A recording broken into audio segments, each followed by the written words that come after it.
Nampaknya kasus ijazah mantan Presiden Jokowi akan menggelinding ke meja persidangan, ke meja hakim. Terbukti teman ya, di Pengadilan Negeri Surakarta itu akan digelar pengadilan CLS, Citizen Lawsuit, di mana pada tanggal 6 Januari nanti teman ya, itu pembuktian ijazah dari mantan Presiden Jokowi. Nah, pertanyaan kita adalah apakah nanti Pak Jokowi hadir atau tidak? Karena ini adalah masalah yang penting teman ya, ketika pihak pengadilan ini memanggil saudara saksi untuk memberikan keterangannya, untuk membuktikan ijazahnya, kalau tidak datang ini justru malah akan mencederai proses hukum yang berlangsung di Pengadilan Negeri Surakarta. Jadi ini harapan kita adalah Pak Jokowi nanti hadir agar supaya masalah cepat selesai. Nah, menarik teman untuk kita bahas, saya Kang Aman, inilah Enjoy Channel News.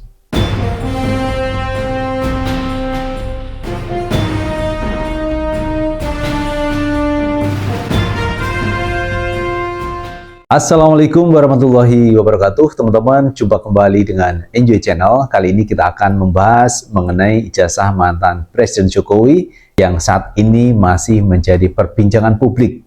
Karena keberadaannya ini kadang menjadi sesuatu yang misterius, teman. Walaupun kemarin sudah dibawa, sudah disita Polda Metro Jaya, namun demikian teman, ijazah itu juga tidak boleh dipegang. Hanya boleh dilihat dari jarak yang standar teman ya, tapi tidak bisa memegang. Bahkan kalau kita ingin melihat uang kertas buatan BI teman ya, untuk membuktikan bahwa uang itu asli atau palsu, itu kan mesti dipegang, diraba kemudian diterawang. Jadi ini adalah standar yang biasa teman. Tapi berbeda dengan ijazah mantan Presiden Jokowi yang tidak boleh dipegang ataupun diraba, hanya boleh dilihat. Jadi untuk membuktikannya ini agak susah teman. Nah teman-teman, ada yang menarik, pada tanggal 6 Januari 2026 ini akan dilakukan sidang pembuktian di Pengadilan Negeri Surakarta, yaitu menyangkut ijazah mantan Presiden Jokowi. Nah pertanyaan kita adalah apakah Jokowi nanti mau hadir atau tidak? Karena kalau kita lihat teman ya, ijazahnya itu kan di Polda Metro Jaya. Nah sebenarnya untuk membuktikannya itu teman, itu bisa lewat jaksa teman ya. Jaksa membawa ijazahnya sementara dibawa ke Pengadilan Negeri Surakarta. Tapi kalau itu tidak hadir, kemudian Jokowi tidak hadir, wow, ini sesuatu yang sulit untuk kita bisa terima kalau seorang Jokowi itu adalah warga negara yang baik. Karena warga negara yang baik itu harus menghormati hukum, mengapresiasi undangan atau panggilan dari pihak pengadilan, mestinya dia hadir. Nah terkait hal ini teman, ini ada pandangan dari pengacara Roy Suryo bahwa ada saksi dari pihaknya yang sakit sekalipun itu hadir di persidangan. Nah teman, untuk lebih jelasnya, coba kita tonton video yang satu ini.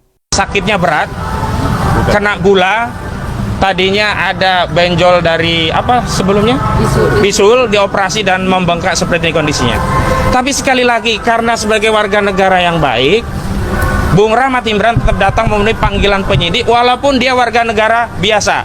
Berbeda sekali dengan pelapor saudara Joko Widodo yang dipanggil ke Polda Metro Jaya tidak hadir alasan kesehatan, tapi pada saat yang bersamaan justru hadir di Kongres Partai Solidaritas Indonesia.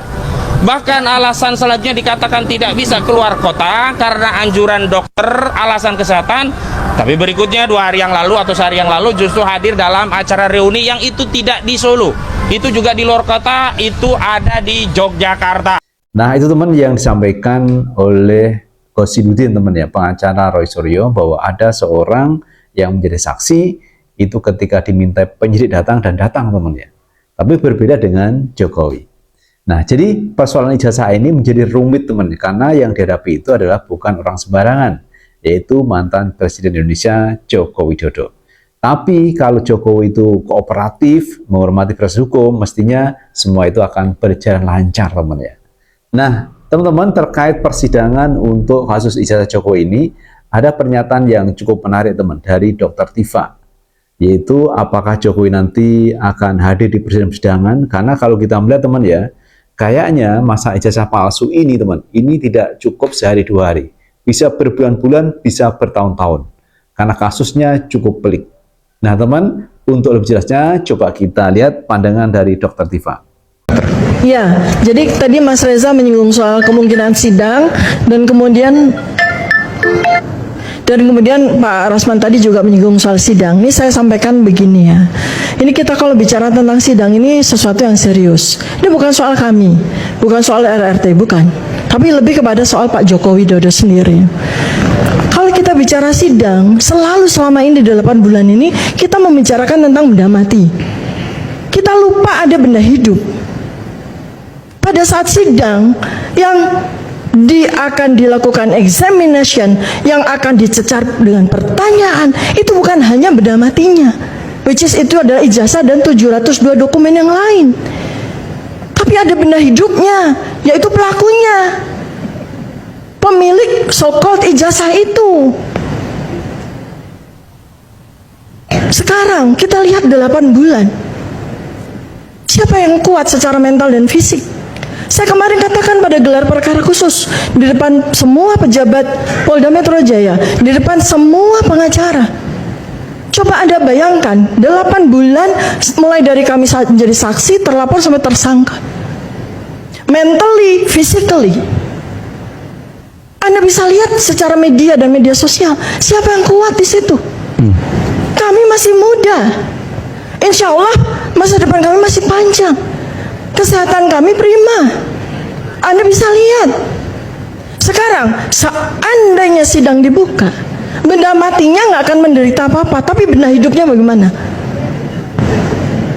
Saya tidak mengatakan saya ahli neuroscience behavior. Saya tidak mengatakan saya ahli epidemiologi perilaku. Tapi kedua ilmu itu akan saya gunakan. Karena saya praktisinya. Dan di samping saya ada para ahli, para oracle neuroscience, para oracle epidemiologi perilaku, para oracle behavior scientist yang akan membantu saya untuk melakukan examination terhadap prefrontal cortex-nya tentang bagaimana dia menjalani kuliah, mata kuliah apa saja yang ditekuni, bagaimana dia melampaui semua ujian. Saya akan bersama dengan para ahli akan melakukan examination terhadap sistem limbiknya, terhadap amigdalanya, terhadap hipokampusnya, terhadap hipotalamusnya, untuk mengolah, untuk mengulik bagaimana dia di kantin, bagaimana dia punya interaksi dengan teman kosnya, bagaimana dia punya interaksi terhadap teman-teman bangkunya, bagaimana dia melakukan KKN-nya, apa yang dia alami pada hipokampusnya. Itu semua ingatan yang tidak bisa dihafalkan. Itu semua adalah ingatan yang bersifat autobiografik, fotografik, dan itu yang nanti akan kami examination. Itu yang akan kami examination. Dokter, maksudnya begini, supaya kami bisa membayangkan secara sederhana. Ketika Pak Jokowi datang, Anda mau menanyakan itu? Oh iya, bukan hanya menanyakan. Saya dan semua ahli yang akan saya datangkan. Kami bukan melakukan pertanyaan. Kami melakukan examination. Ada banyak alat yang akan kami gunakan. Jadi orang itu tidak bisa, oh teman kuliah saya kuliah di desa Ketoyan, Wonosegoro, bukan. Pertanyaan-pertanyaan kami, examination kami akan mengulik hipokampusnya. Sehingga ingatan itu harus bersifat fotografik. Ingatan itu harus bersifat autobiografik, bukan sekedar hafalan-hafalan. Dan itu kelihatan? Oh ya. Kalau seandainya sangat kelihatan. Oke. Karena semua sekarang ini berbasis knowledge, deep learning, high technology, dan kami akan gunakan itu semua selama berbulan-bulan. Selama berbulan-bulan kalau memang sidang itu akan diselenggarakan. Artinya, kemarin pada gelar perkara khusus saya sampaikan, yang sangat membutuhkan SP3, yang sangat membutuhkan deponering, itu yang mengaku pemilik ijazah ini. Kenapa? Karena saya kasihan. Tidakkah Anda semua pengacara itu kasihan? Karena kami akan melakukan semua itu. Tapi saya tanya ke dokter, 8 bulan proses hukum jalan, dokter Tifa nggak capek? Anda bisa lihat sendiri kami seperti apa. Anda bisa melihat sendiri Mas Roy seperti apa, Bang Rismo seperti apa, saya seperti apa. Saya sekarang ini sedang durante mau promosi 2 doktoral diametral, ilmu kedokteran klinis fisik ilmu sosial, ilmu politik, 2 doktoral. Saya tempuh Dalam kondisi tersangka sekarang. saksi, terlapor, tersangka, nggak ada masalah. Saya sedang Proses studi Anda masih berjalan sekarang. Saya sekarang sedang menyelesaikan 4 buku saya bersama, dan 2 tambahan buku lagi sudah kami selesaikan. Jokowi's White Paper penuh dengan penelitian. Gibran's Black Paper insya Allah akan segera kami launching, penuh dengan penelitian, dan 4 buku saya yang lain. Nah, itu teman yang disampaikan oleh Dr. Tifa. Artinya teman ya, kalau proses ini mengarah atau menuju ke pengadilan ke meja hijau, maka Dr. Tifa Roysuryo Rismond sudah siap. Siap secara mental, juga siap secara fisik teman ya. Karena memang di persidangan itu adalah persiapan yang diperlukan adalah fisik dan mental. Kalau mentalnya sudah down, maka tentunya akan kacau ketika di sidang peradilan teman. Karena yang dihadapi itu adalah nanti lawan bicara yang cukup punya argumentasi dan punya data fakta. Seperti contohnya, kenapa Jokowi itu ijazahnya ada kacamatanya? Dasarnya apa? Ada kacamatanya. Karena selama ini namanya ijazah itu tidak berkacamata. Apakah benar orang yang diijazah itu adalah Joko Widodo atau bukan orang lain? Nah, ini hal yang mungkin nanti akan menjadi pertanyaan serius teman ya. Karena menurut pihak Roysuryo bahwa itu bukan fotonya Jokowi. Nah, tentunya Roysuryo punya argumentasi dan data mengenai hal itu. Jadi teman ya, apa yang disampaikan oleh Dr. Tifa ini adalah real kejadian yang akan terjadi jika masalah ini sampai di pengadilan. Karena tidak mungkin teman, ini akan selesai dalam 1 atau 2 hari. Bisa berbulan-bulan, juga bisa bertahun-tahun. Kalau misalkan di pengadilan tingkat pertama ada vonis, nah yang divonis kan tidak terima, banding. Kemudian dibanding nanti ada vonis lagi, tidak terima, banding berikutnya. Jadi akan memakan waktu yang cukup lama. Sementara kalau kita lihat kondisi Jokowi yang katanya ini staminanya kurang fit, bahkan sering sakit. Itu tergantung dari pihak penyidik, pihak kepolisian sebagai penegak hukum, apakah dilanjut atau tidak. Itu teman yang bisa kita bahas. Terima kasih sudah menonton. Jangan lupa tetap like, subscribe, share, dan komen di channel ini agar kita bisa membangun channel ini menjadi lebih baik lagi. Sukses selalu. Assalamualaikum warahmatullahi wabarakatuh.